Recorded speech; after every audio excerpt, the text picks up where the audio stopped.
பற்கள் வந்து நம்ம எழுந்துட்டோம்னா அது ரீப்ளேஸ்மெண்ட் தேவையான இந்த வீடியோவில் பார்க்க போகிறோம். வணக்கம், என் பேர் டாக்டர் அருண். பேர்ல்ஸ் பல் மருத்துவமனை, சென்னை ராஜா அண்ணாமலைபுரத்தில் 2001 நடத்திட்டு இருக்கோம். இந்த சேனல் இன்னும் சப்ஸ்கிரைப் பண்ணணும்னா அவசியம் சப்ஸ்கிரைப் பண்ணுங்கள். நிறையா டென்டல் ஹெல்த் சம்மந்தமான வீடியோ பண்ணிகிட்ருக்கோம். ஸோ குறிப்பாக சொல்ல போனோம்னா நம்ம பற்களை வந்து இழக்காமல் இருக்கிறது தான் நம்மளோட நோக்கமாக இருக்கணும். அது எப்படி பாதுகாத்துக்கணும், என்ன மாதிரி ப்ரஷ் செய்யணும், ஃபில்லிங் எப்படி பண்ணணும், சொத்தை ஆகிடுச்சுனான்னு நம்ம நிறைய வீடியோவில் பார்த்துருக்கோம். இப்போ ஏதோ ஒரு காரணத்துக்காக பற்களை இழக்க நேர்ந்துருச்சு. அவர் பல் ரொம்ப ஆடிட்டு இருந்திருக்கலாம், தானே விழுந்திருக்கலாம், ஆர் வந்து சொத்தை ரொம்ப அதிகமாகி பல் எடுக்கிற மாதிரி இருந்திருக்கும். சில பேருக்கு ஆக்சிடெண்ட்டில் பல் இழக்க நேரிடும். ஸோ இது மாதிரி ஆகிடுச்சுன்னா நம்ம பல்ல ரீப்ளேஸ்மெண்ட் முக்கியமாக ஏன் ரீப்ளேஸ் பண்ணணும் அப்படின்னு இந்த வீடியோவில் நம்ம பார்க்க போகிறோம்.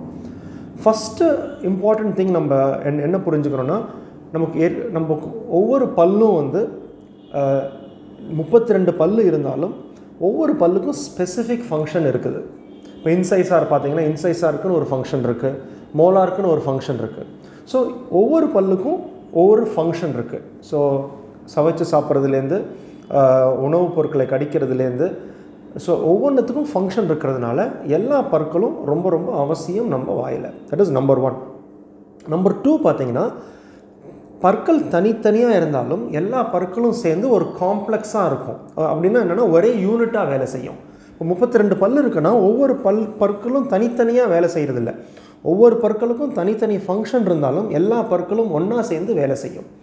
ஸோ என்ன காரணத்தினால ஒன்றா சேர்ந்து வேலை செய்யும்னு சொல்கிறாங்க போது, இந்த பற்கள் விழும்போது எடுக்கும்போது தான் இது எப்படி அந்த கோஆர்டினேட்டடாக வேலை செய்கிறது டிஸ்டர்ப் ஆகுதுன்னு அப்போ தான் நமக்கு தெரியும். குறிப்பாக நீங்கள் சொல்ல போனீங்கன்னா, சரி ஒரு மோலார் பல்லை நம்ம எழுந்துட்டோம் ஏதோ ஒரு காரணத்துக்காக, ஃபஸ்ட்டு சொன்ன மாதிரி ஒரு சொத்தை வந்தோ பல் ஆடியோ அடிப்பட்டோ அந்த பற்கள் எடுக்கிற மாதிரி ஆயிடுச்சு. அப்படிங்கும்போது இப்போது அந்த யூனிட் நான் சொன்னேன் இல்லையா, ஒன்றா சேர்ந்து வேலை செய்கிற யூனிட் வந்து டிஸ்டர்ப் ஆகும், பாதிக்கப்படும். ஸோ அது பாதிக்கப்படும் போது என்ன ஆகும் அப்படின்னா, இப்போ அந்த கேப் வந்துடுச்சு அப்படின்னா அந்த பக்கத்தில் இருக்கிற 2 பல்லும் அந்த கேப்பை ஃபில் பண்ணுறதுக்கு அது மூவ் ஆக ஆரம்பிச்சிடும். அப்படின்னா என்ன நமக்கு புரிஞ்சுக்கணும், அந்த பற்களில் அந்த இடத்துல கேப் இருக்கிறது வந்து இயல்பு கிடையாது. இயல்பாக இல்லாதனால அந்த கேப்பை க்ளோஸ் பண்ணுறதுக்கு பற்கள் ஆட்டோமேட்டிக்காக மூவ் ஆகிடும், பேலன்ஸ் டிஸ்டர்ப் ஆகிடும். அது மட்டும் ஆகாது, மேலே உள்ள பற்கள் கீழே வர ஆரம்பிச்சிடும் அந்த ஸ்பேஸை க்ளோஸ் பண்ணுறதுக்கு. ஸோ நம்ம இயற்கையாகவே நம்ம பற்கள் மூவ்மெண்ட்னால அந்த ஒரு பல்லை எழுந்துட்டோன்னா அந்த இழந்த பற்களை வந்து மற்ற இடத்துல பற்கள் வந்து மூவ் ஆகி ரீப்ளேஸ் பண்ணுற மாதிரி மூவ்மெண்ட் இருக்கும். இப்போ நம்ம வாயிலேயே ஒரு புண்ணு இருக்குது, நம்ம கையில் ஒரு அடிப்பட்டது அப்படின்னா அது ஹீல் ஆகிறதுக்கு வந்து அந்த இடத்துல சதையோ வாயில் இருக்கிற சதையோ வளர்ந்துடும். ஆனால் பற்கள் நம்ம பர்மனன்ட் பற்களை எழுந்துட்டோம் அப்படின்னா புதுசாக அந்த இடத்துல பல் வளராது. ஸோ இருக்கிற பற்கள் மூவ் ஆகி அந்த இடத்த காம்பன்சேட் பண்ணுறதுக்காக மூவ் ஆகுது. ரெண்டாவது ஸோ இதனால வந்து பல ப்ராப்ளம் வரதுக்கான வாய்ப்பு இருக்குது. இந்த யூனிட் ஃபங்க்ஷன் சொன்னல, யூனிட் ஃபங்க்ஷன் வந்து என்னது, சவைக்கிறது. ஸோ சவைக்கும் போது பற்கள் மட்டும் இல்லாமல் நம்மளோட டிஎம்ஜேன்னு சொல்லுவோம், அந்த joint temporomandibular joint plus muscles of mastication சொல்லுவோம், அந்த மசில்ஸ். ஸோ இந்த பற்கள், மசில்ஸ் அண்ட் ஜாயிண்ட் எல்லாம் சேர்ந்து தான் ஒன்றா வேலை செய்யும் நம்ம ஃபுட்டை சாப்பிடும்போது. இப்போது இந்த பற்கள் மூவ்மெண்ட்னால மேலே உள்ள பற்களும் கீழே ஒரு பற்களும் ஒன்றா சீராக சேராதனால இந்த மசிலில் வந்து சின்ன ஸ்டிஃப்னஸ் வந்து ஃப்யூச்சரில், நான் சொல்கிறது ஃப்யூச்சர்னால் என்ன, இப்போ பற்கள் எடுத்து 5 வருஷம் 10 வருஷம் ரொம்ப வருஷம் ரீப்ளேஸ் பண்ணாமல் விட்டுட்டோம். அது மாதிரி அந்த டயத்தில் ஃப்யூச்சரில் வந்து இந்த ஜாயிண்ட்டில் வலி வரத்துக்கோ மசிலில் ஸ்டிஃப்னஸ் வரத்துக்கோ ப்ராப்ளம் இருக்குது. ஸோ ஏன்னா தாடையோட மூவ்மெண்ட் அஃபெக்ட் ஆகிடும். இந்த பற்கள் மூவ் ஆகிறதுனால தாடையோட மூவ்மெண்ட் அஃபெக்ட் ஆகிடும். இது வந்து ரொம்ப long term effort. Short term எஃபர்ட்னு பார்த்தீங்கன்னா, இப்போ பற்கள் எடுத்ததுக்கப்புறம் அந்த ஒரு பற்களுக்கும் இன்னொரு பற்களுக்கும் நடுவில் இடைவெளி வந்துடும் பற்கள் மூவ்மெண்ட்னால. இந்த இடைவெளினால் புதுசாக சொத்த வரத்துக்கான வாய்ப்பு இருக்குது. ஈரில் சாப்பாடு மாட்டிக்கிட்டு ஈரில் இன்ஃபெக்ஷன், அந்த ஈரில் ரத்தப்போக்கு, ப்ளீடிங் கம்ஸ்னு சொல்லுவோம், பெரிடான்டைட்டிஸ்ன்னு சொல்லுவோம். அந்த ஃபுட்டு போய் உள்ளுக்குள்ளே ரொம்ப ஆழமாக போகும்போது அந்த சப்போர்ட்டிங் ஸ்ட்ரக்சர் வந்து அஃபெக்ட் ஆகிறதுக்கான வாய்ப்பு இருக்குது. ஸோ ஃபுட்டு போய் மாற்றுறதுனால பக்கத்து பற்களில் சொத்த வரத்துக்கும் வாய்ப்பு இருக்குது, ஈரில் ப்ராப்ளம் வரத்துக்கும் வாய்ப்பு இருக்குது. ஸோ பற்களில் சொத்தை வந்தால் என்ன ஆகும், திருப்பி இப்போ பற்கள் மேலே சொத்தை வந்தால் நம்மளாலே தெரியும். நம்ம பல் தேய்க்கும் போது நம்ம கண்ணாடியில் வந்து நம்ம பற்களை பார்க்கும்போது அந்த சொத்தை இருக்கிறது தெரியும். ஆனால் நம்ம சொத்தை இருக்கிறது தெரிஞ்சால் நம்ம உடனே போய் டாக்டரை போய் பார்த்து அதை ஆக்ஷன் எடுத்து சரி செய்ய வில் பி ட்ரைங். ஆனால் ஒரு பற்களுக்கும் இன்னொரு பல்லுக்கும் நடுவில் கேப்பில் போய் ஃபுட்டு மாட்டி டிகே வரும்போது அது ரொம்ப அட்வான்ஸ் ஸ்டேஜில் பற்கள் வலி வந்ததுக்கப்புறம் தான் நமக்கு அதனால் கவனிக்க முடியும். ஏன்னா சாதாரணமாக பார்க்கும்போது அந்த சொத்தை தெரியாது நமக்கு வெளியில். ஸோ தெரியாதனால ரொம்ப அட்வான்ஸ் ஸ்டேஜில் பார்க்கும்போது எதர் அந்த பற்களுக்கு வேறு வைத்தியம் செய்கிற மாதிரி ஆகிடும், இல்லைன்னா என்ன ஆகும்னா அந்த பற்களே எடுத்துட்டு அதை திருப்பி ரீப்ளேஸ் பண்ணோமா வேணாமாங்கிற கொஸ்டினுக்கு வந்துடுவோம். ஸோ இதுதான் ஷார்ட் டேர்ம் இந்த ஃபுட்டு போய் மாட்டுறதுனால வர ப்ராப்ளம். லாங் டேர்ம் வந்து அந்த joint problem and muscle problem வருது. இன்னொன்று ஸ்பெசிஃபிக்காக நீங்கள் பார்த்தீங்கன்னா நம்ம வந்து பற்களுக்கு ஒரு இம்பார்ட்டன்ட் ஃபங்க்ஷன் இருக்குது, ப்ராப்ரியோசெப்ஷன் பேர். நம்ம உணவு சாப்பிடும்போது அந்த உணவோட ருசி சுவை எதனால் வருதுன்னா நம்ம பற்கள் வந்து அந்த ஃபுட்டை போய் கடிக்கும் போது அந்த கடிக்கிற அந்த ஃபோர்ஸ் வந்து நம்ம எலும்பில் பட்டு தான் அந்த சுவையே தெரியுது. So it is not only taste மட்டும் இல்லை, அந்த கடிக்கிற எஃபெக்ட். அதனால தான் சில பேர் நீங்கள் பார்த்தீங்கன்னா அந்த பல் செட்டு வச்சுருக்கிறவங்களுக்கு வந்து உணவில் வந்து டேஸ்ட்டே இல்லாமல் ஃபீல் பண்ணுவாங்க. ஏன் டேஸ்ட்டே ஃபீல் பண்ணுவாங்கன்னா அந்த கடிக்கிற தன்மை இழந்துருவாங்க. ஸோ அஃப்கோர்ஸ் ஒரு பல் மட்டும் போனால் ப்ராப்ரியோசெப்ஷன் ஃபுல்லாக போகாது, மற்ற பற்கள் ஈடு கொடுக்கும் அதுக்கு.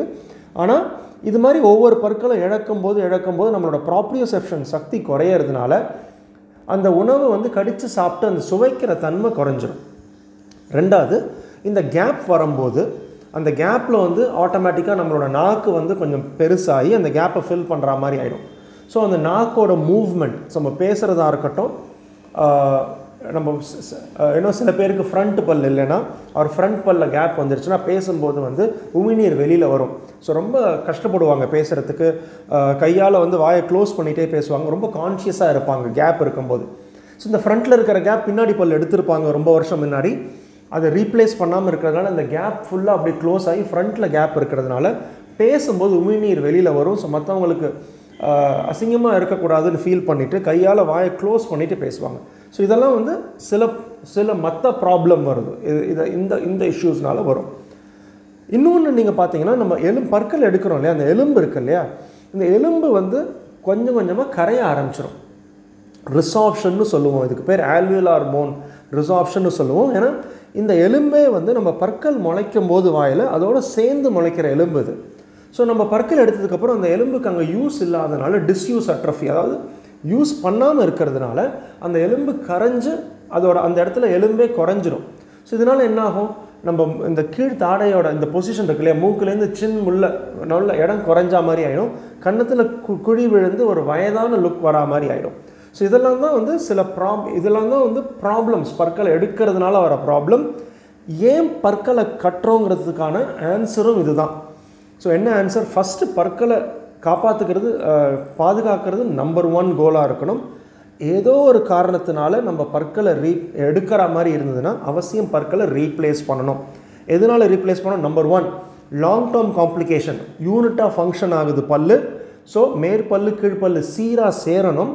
பற்கள் மூவ் ஆகி சீராக சேரலைன்னா தாடையில் வலி வரும், ஜாயிண்ட்லேயும் வலி வரும், தாடையில் ஸ்டிஃப்னஸ் வந்துடும். இந்த ஸ்டிஃப்னஸை அவாய்ட் பண்ணுறதுக்காக நம்ம பற்களை ரீப்ளேஸ் பண்ணோம். ரெண்டாவது, ஒரு பற்களுக்கும் இன்னொரு பற்களுக்கும் நடுவில் ஃபுட்டு போய் மாட்டிக்கிட்டு பற்கள் சொத்தையாகி அதை நம்ம எடுக்கிற மாதிரி ஆகிடும். வேறு வைத்தியம் பண்ணுற மாதிரி இருக்கலாம், எடுக்கிற மாதிரி இருக்கலாம். அந்த ஒரு காரணத்துக்காக பற்களை ரீப்ளேஸ் பண்ணோம். மூணாவது காரணம், இந்த ஃபுட்டு மாட்டினதுனால ஈரில் ப்ராப்ளம் வந்து ஈரில் இன்ஃபெக்ஷன் வந்து பல்லு ஆட ஆரம்பிச்சிடும், ஈர்லேருந்து ரத்தப்போக்கு இருக்கும், பல்லு ஆட ஆரம்பிக்கும். இந்த ஒரு காரணத்துக்காக நம்ம பற்களை ரீப்ளேஸ் பண்ணோம். நாலாவது காரணம் என்ன சொன்னேன்னா, நம்ம நாக்கு உமிழ்நீர் சுரக்கிறதுலேருந்து நாக்கோட பொசிஷன்லேருந்து நம்ம பேசுகிறதுலேருந்து உச்சரிப்புலேருந்து எல்லாமே பற்கள் இல்லைன்னா பாதிக்கக்கூடும். இதெல்லாம் நம்ம அவாய்ட் பண்ணணும்னா பற்களை ரீப்ளேஸ் பண்ணுறது ரொம்ப அவசியம். ஐந்தாவது காரணம் நம்ம என்ன சொன்னோன்னா, ஃபைனலாக வந்து அந்த ப்ராப்ரியோசெப்ஷன், இந்த எலும்பு குறைஞ்சதுனால அந்த ப்ராப்ரியோசெப்ஷனும் இருக்காது, ரொம்ப வயதான ஒரு லுக் வந்துடும் நமக்கு. அதை அவாய்ட் பண்ணுறதுக்காக பற்களை ரீப்ளேஸ் பண்ணணும். இந்த 5 முக்கியமான காரணத்துக்காக தான் பற்களை ரீப்ளேஸ் பண்ணணும். அஃப்கோர்ஸ் முக்கியமாக நான் ஒவ்வொரு முன்னாடி வீடியோலையும் சரி இந்த வீடியோலையும் நான் சொல்கிறது வந்து பற்களை இழக்காமல் இருக்கிறதுக்கு என்ன ஸ்டெப்பெல்லாம் எடுக்கணும்னு நம்ம பழைய வீடியோவில் நிறையா பார்த்துருக்கோம். அந்த வீடியோலாம் பாருங்கள். இழந்துட்டோம், வேறு வழி இல்லைன்னா அவசியம் ரீப்ளேஸ் பண்ணோம். வேறு ஏதாவது கொஸ்டின் இருக்குன்னா அவசியம் கமெண்ட் செக்ஷனில் கமெண்ட் பண்ணுங்கள். அடுத்த வீடியோவில் சந்திக்கிற வரைக்கும் டாக்டர் அருண் பர்ல்ஸ் பல்மனரி பேசுகிறேன். நன்றி, வணக்கம் அண்ட் தேங்க்யூங்க.